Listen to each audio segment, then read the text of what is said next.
ఈరోజు కవిత గారు ధర్నా చౌక్లో ధర్నా చేయడము చాలా విడ్డూరంగా ఉంది. 10 ఏళ్ల పాలనలో ధర్నా చౌక్లో ధర్నాలే చేయకుండా చేసినటువంటి బీఆర్ఎస్ ప్రభుత్వంలో అది కూడా బీసీ నినాదం ఎత్తుకొని ధర్నా చౌక్లో కవిత గారు కూర్చోవడం చూస్తే నవ్వు వస్తుంది. కాంగ్రెస్ పార్టీ చిత్తశుద్దితోటి కులగణన చేసేదే బీసీల కోసము.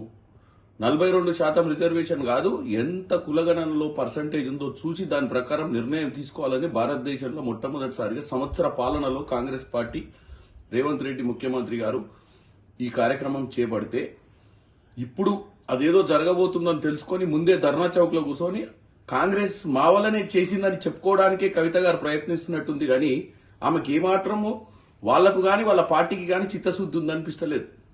ధర్నా చేయాలనుకుంటే ధర్నా చౌక్లా కాదు, మీ నాయన ఉన్న ఫామ్ హౌస్ ముందు పోయి ధర్నా చేయండి. ఎందుకంటే 10 ఏళ్ల పాలనలో బీసీలకు ఏ రోజు పెద్దపీఠం వేసినటువంటి దాఖలాలు కనపడలేదు. బీసీల కోసం కులగణన చేసిన దాఖలాలు కనపడలేదు. బీసీల రిజర్వేషన్ కోసం మీరు 22% నుంచి 10% తీసుకొచ్చే ప్రయత్నం చేసినట్టు ఇక్కడ కనపడలేదు.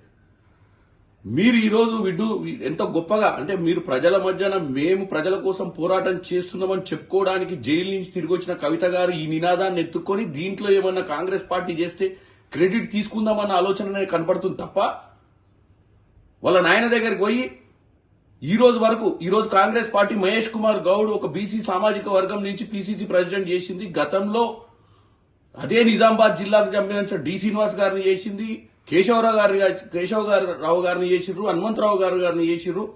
మరి మీరెందుకు చేయలేదు? ఈవెన్ వర్కింగ్ ప్రెసిడెంట్ మీ ఇంట్లోనే ఉండాలి, ప్రెసిడెంట్ మీ ఇంట్లోనే ఉండాలి.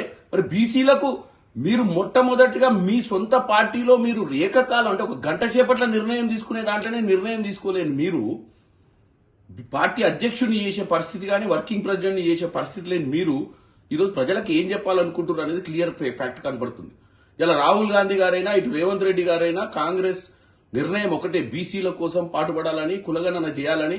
భారతదేశ వ్యాప్తంగా రాహుల్ గాంధీ గారు అందరూ కూడా ఈరోజు తెలంగాణ గవర్నమెంట్ ని ఇక్కడికి రాహుల్ గాంధీ గారు ప్రత్యేకంగా వచ్చి ఇక్కడ మీటింగ్ పెట్టి చెప్పడం జరిగింది. మొట్టమొదటిసారిగా భారతదేశంలో మనం ఒక మంచి కార్యక్రమం తీసుకుంటున్నాం. మీకు వీలైతే ఈ కార్యక్రమంలో భాగస్వాములు ఈ కార్యక్రమాన్ని జయప్రదం చేసే విధంగా మీరు కూడా కులగణనలో భాగస్వాములు తొందరగా ఆల్రెడీ కులగణన అయిపోయింది.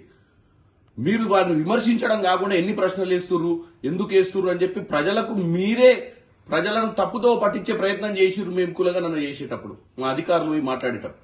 కాబట్టి మీకు ఈ ధర్నాలు చేసే అధికారమే లేదని తెలియజేస్తున్నాం.